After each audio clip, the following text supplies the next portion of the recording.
के परिसर में हम, या ये हम कह सकते कि रेलवे के परिसर में हैं।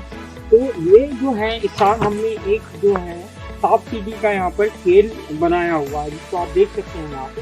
इसमें अलग अलग कलर्स दिए हुए हैं, कुछ स्नेक्स बने हैं, यहाँ पे सांप बने हुए, कुछ सीढ़ियाँ बनी हुई है।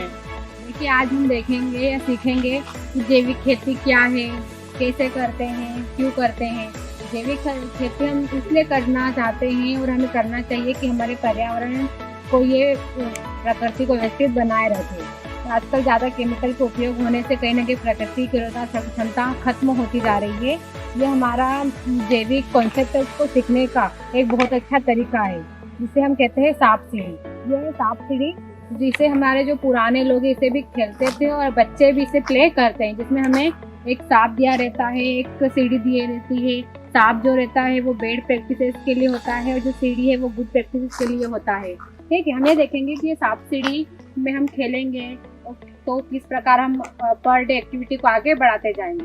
तो हमने इस सांप सीढ़ी को में जैविक खेती को इसलिए डाला है कि कुछ चीज़ें जो है वो खेल में ज़्यादा बेहतर हम सीखी जा सकती है, क्योंकि जो चीज़ हम मस्ती में सीखते हैं वो चीज़ हमें हमेशा परमानेंट हमारे माइंड में फिक्स होती है, वो हमें उसे याद रहती है। हमें आपको किस दिन में आपको क्या प्रैक्टिस लेनी है, क्या प्रैक्टिस नहीं लेनी है, कि इस तारीख को हमें बोनी करना है, इस तारीख को हमें बोनी नहीं करना है, कि हमें किस प्रकार बोनी करेंगे, बीज का चयन कैसे करेंगे, हम किस प्रकार क्या फसल चक्र लेंगे, किस प्रकार हम स्पेसिंग रखेंगे। तो हर जमीन के लिए जो बीज होते हैं उनका सिलेक्शन अलग अलग होता है। कुछ जमीनें भारी होती है, कुछ जमीनें हल्की होती है, तो उन्हें हमें स्पेसिंग का ध्यान रखना पड़ेगा। तो हमारे रेमाई इंडिया के कुछ जीरो कंटामिनेशन की कुछ वैरायटी है, जैसे ओजस हुआ, गणेशा हुआ, मल्लिका हुआ। हमारे जीरो कंटामिनेशन है नॉन बीटी सीड है। तो हमें सबसे पहले शुरुआत ही इससे करना है, क्योंकि जैविक खेती की पहली शुरुआत ही हमारी ये होगी नॉन बीटी। इसके लिए हमें सबसे पहले क्या करना पड़ेगा, हमारे उस जमीन पर हमें BD 500 का छिड़काव करना पड़ेगा। BD 500 क्या होता है कि हम एक सीजन होता है जिसे हम हमारे निमाड़ में नवरात्रि कहते हैं। उस सीजन पर हमें गाय की सींगों को हम लेते हैं, साफ करते हैं, उसमें गोबर का घोल बनाकर उसमें डालते हैं और एक बराबर गड्ढा करते हैं, उसमें हम उन सींगों को गाड़ते हैं और 6 महीने तक प्रॉपर उसे अच्छे से कवर कर छांव में रखते हैं और 6 महीने बाद हम उन्हें निकालते हैं। तो उन सींगों के अंदर से, जिन्हें हम हॉर्न कहते हैं, ठीक, काऊ हॉर्न, तो उसके अंदर से गोबर खाद जो डालते हैं, गोबर एक खाद के रूप में बाहर आता है। उसे हम एक पैकेट में पैक करके अपने किसानों को देते हैं। ये किसानों को हम तब उसे उपयोग करने की सलाह देते हैं जब वो कपास की सीड लगाने वाला है, उसे हम देते हैं, कपास में उसका छिड़काव करते हैं। इससे ये होता है कि जो खेत की सांस वो चालू हो जाती है। तो हमने सबसे पहले BD 500 का उपयोग कर लिया है। फिर हम देखेंगे बीज का चयन, कि हमारी जमीन में ओजस या गणेशा जो लगाना है उसको हम लेते हैं, उसका बीज उपचार करते हैं। तो बीज उपचार हम कैसे करते हैं? बीज उपचार के लिए हम गोबर लेंगे, 1 चम्मच चूना लेंगे और थोड़ा सा उसमें हम लेंगे गोमूत्र और थोड़ी सी लेंगे मिट्टी, ऐसी मिट्टी जो जिसमें केमिकल का उपयोग नहीं हुआ हो, उसको लेते हैं। उस बीजों पर हम उसको साथ छिड़काव करते हैं और बीजों को उससे एक मतलब बैग पर डाल देते हैं और पूरी रात उसको सूखने देते हैं और दूसरे रोज हम उन बीजों का उपयोग करते हैं अपने खेतों में। हमें ये भी ध्यान रखना है कि हमें बराबर स्पेसिंग रखनी चाहिए। ये तो हमारी पहली विधि हो जाती है। जिसे हम घर में बाउंड्री बनाते हैं तो बाहर के जानवरों से हमारे घर की सुरक्षा होती है, वैसे ही बॉर्डर फसल लगाने से उस कपास की सुरक्षा होती है। जो वायरस है, कीटाणु पहले उस बॉर्डर क्रॉप पर आते हैं, तो हमें पता चल जाता है कि भाई हमारे कपास पर भी वायरस आने वाला है। या फिर हम ये कहें कि जो वायरस होता है वो बॉर्डर क्रॉप की जो मिठास होती है उन पर होने के कारण वो वायरस उसी पर पहले आता है। ऐसे ही हम आगे चलते जाते हैं तो हमारा 1 दिन से लगाकर 8 दिन का टाइम पीरियड हो जाता है। तो यहाँ पर आता है कटवाम। तो कटवाम को हटाना बहुत जरूरी होता है। तो हमारे जो रेमाई ने बताया है या फिर हमारे जो रिसर्च ने बताया है कि यदि कटवाम आता है तो हमें नीम का पेस्ट बनाना है, नीम एस्टेट बना के डालना है, फिर हम नीम का पानी भी करके उस पर छिड़काव कर सकते हैं। यदि कटवाम को हम नहीं हटाते हैं तो हम वापिस कहीं ना कहीं 2 से 4 दिन पीछे हो जाते हैं, मतलब हम 8 से 6 दिन पर आ जाएंगे। इसलिए हमें कटवाम को हटाना जरूरी है। यदि हमने कटवाम हटा दिया है तो हम सीधे ही 12 नंबर पर जंप कर जाएंगे। ये सीढ़ी जो यहाँ से है 8 नंबर से 12 नंबर पर लेके आती है, ठीक है। जैसे हम आगे बढ़ते जाएंगे फिर हमारा आता है 15वां दिन। जो 1 से 15 दिन के बीच में सीड ऐसा होता है कि वो ग्रो नहीं कर पाता है, ठीक है, जगह खाली रह जाती है तो हमें वहाँ पे ट्रे क्रॉप लगाना है।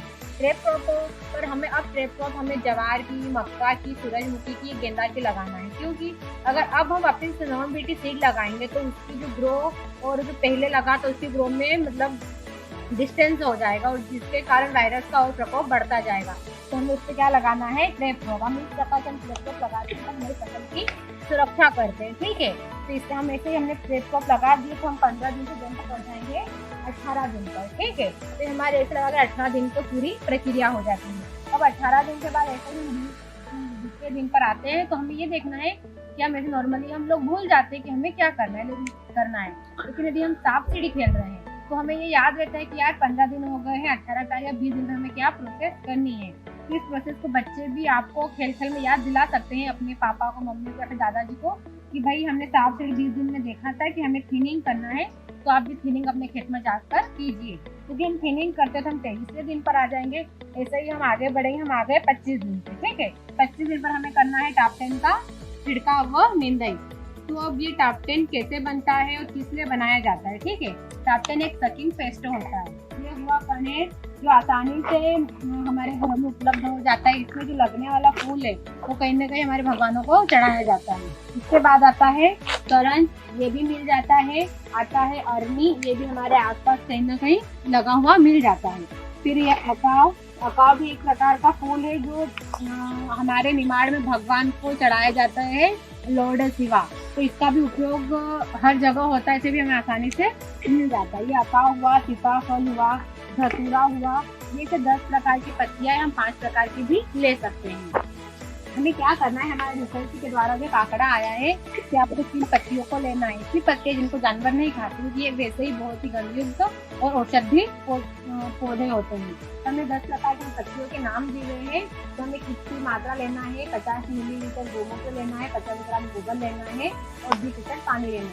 इसको हमें किस प्रकार बनाना है, उसको कितने दिन में रखना है और किस प्रकार पत्तियों की कटिंग करना है और किस प्रकार उसको व्यवस्थित रखना है, हम इसमें हम सिखाते हैं। और ऐसे ही हम 10 प्रकार की पत्तियों को बनाकर एक टॉप 10 नाम बनाते हैं, जिसका उपयोग हम हमारे खेतों में 25 दिन के अंतराल पर करते हैं। और साथ में हमें ये ध्यान रखना है कि हमें निंदाई का भी ध्यान रखना है, क्योंकि यदि हम निंदाई नहीं करते हैं तो कहीं ना कहीं हमारे प्रोडक्शन में कमी आ जाती है। तो हम अब ये हमने टॉप 10 का उपयोग देखा, हम देखते हैं कि 25 दिन के बाद अब हमारे आगे हमें क्या प्रोसेस करनी है जिससे हमारे प्रोडक्शन में और वृद्धि होती जाए। जैसे हम 25 दिन के बाद आगे बढ़ते जाएंगे और हम 26वें दिन पर आएंगे, ठीक है। तो 26वें दिन पर जैसे आएंगे तो हम जंप कर जाएंगे 33 पर। हम जंप क्यों करते हैं, क्योंकि हमने 25-26 दिन के बीच टॉप 10 का उपयोग करा है और निंदाई भी बराबर करी है, ठीक है। तो हम आ गए 33 पर। 33 से जैसे हम आगे बढ़ते जाएंगे तो आता है 35, मतलब एक महीने का टाइम पीरियड पूरा हो जाता है उस सीड को, ठीक है। तो हमें यहाँ पे नीम का छिड़काव करना है। हम नीम का छिड़काव इसलिए करते हैं या फिर नीम किस प्रकार बनाए जाते हैं, नीम की पत्तियों को लेते हैं, उसे एक ड्रम में रखते हैं और 8 से 10 दिन के अंतराल पर रखते हैं, फिर उसे हमें फसल पर छिड़काव करते हैं। इसके छिड़काव से जो होता है, जो कीटाणु होते हैं या फिर जो जीव जंतु होते हैं वो इसके संपर्क में आने से नष्ट हो जाते हैं। जैसे ही हम 35 पर रहे हैं और हमने नीम का छिड़काव कर दिया है तो हम जंप कर जाएंगे 43 पर। यदि हमने नहीं कर पाए नीम का छिड़काव तो हम कहने से उसी सीरियल पे पर डे के अंतराल पर हम चलते रहेंगे। यदि हमें बेस्ट प्रोडक्शन चाहिए तो हमें इन एक्टिविटी का बराबर ध्यान रखना चाहिए। ये हमारी गुड प्रैक्टिस होती है।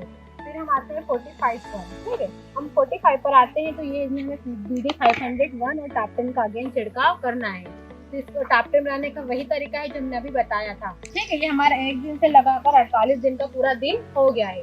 तो इससे हमने देखा कि जिन्होंने इस एक्टिविटी को मतलब फॉलो किया है वो 48 पर आ गया और यदि कोई नहीं कर पाया है तो उसे स्नेक के काटने से वापस पीछे चले गया है, ठीक है। जैसे हम 50 डेज पर आ जाएंगे, जैसे 50 दिन पर हम आते हैं तो हमें यहाँ पे क्या करना है कि फेरोमोन ट्रैप, स्टिक ट्रैप और बॉर्डर पार्कर और नेट का उपयोग करना है।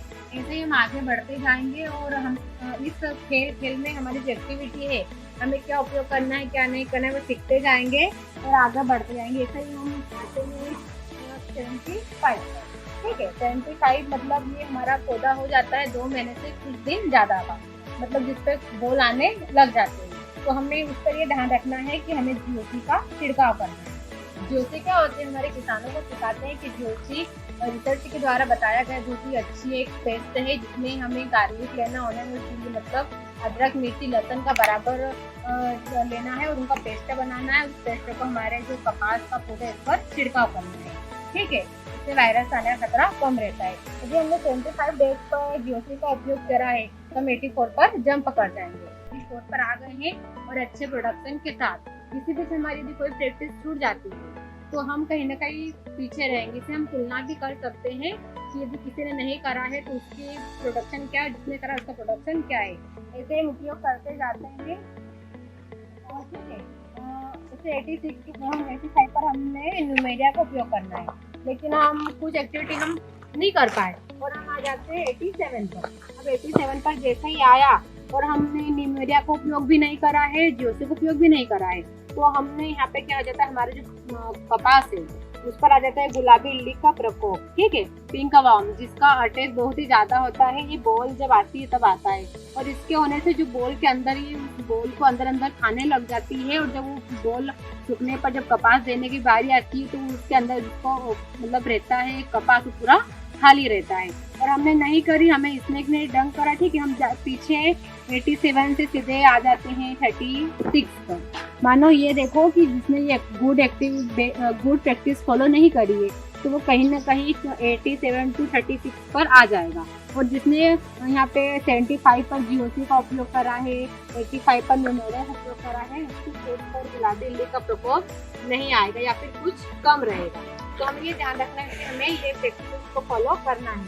तो हम आगे बढ़ते जाएंगे, अगेन गुलाबी इल्ली का प्रकोप आता है, ठीक है। तो हमें वहाँ पर क्या उपयोग करना है, नेटमेड का उपयोग करना है। उसको उपयोग करने से गुलाबी इल्ली का प्रकोप कम होता है और हम पहुँच जाते हैं 93 पर। ऐसे ही हम एक्टिविटी फॉलो करते जाते हैं और हम आ जाते हैं 96 पर, ठीक है। और 96 पर आने से ये होता है कि कहीं ना कहीं देर की बारिश का भी कुछ कारण होता है, जैसे थोड़ा सा प्रोडक्शन में कमी आ जाती है। लेकिन यदि इस प्रैक्टिस को फॉलो करते हैं तो हम कहीं ना कहीं हमारा लेवल बना रहता है और ऐसे ही हम सारे 100 पॉइंट तक आते हैं और सारे प्रैक्टिस को हम सीख जाते हैं। तो जो सांप सीढ़ी है ये बहुत ही अच्छा एक तरीका है खेल खेल में कुछ सीखने का। हम देखते हैं कि स्कूल में बच्चों को भी खेल खेल में जैसे ABCD या फिर एप्पल बॉल अनारम सिखाए जाते हैं। क्यों? क्योंकि खेल खेल में कुछ चीज़ें जो सीखी जाती है वो बचपन की चीज़ें सीखी हुई हमेशा याद रहती है। तो हम इस प्रैक्टिस में जो खेल में सीखते हैं वो हमको हमेशा याद रहता है। तो ये सबसे अच्छी प्रैक्टिस है जिसे हम कहते हैं स्नेक लैडर, ठीक है, और हिंदी में कहते हैं सांप सीढ़ी का गेम।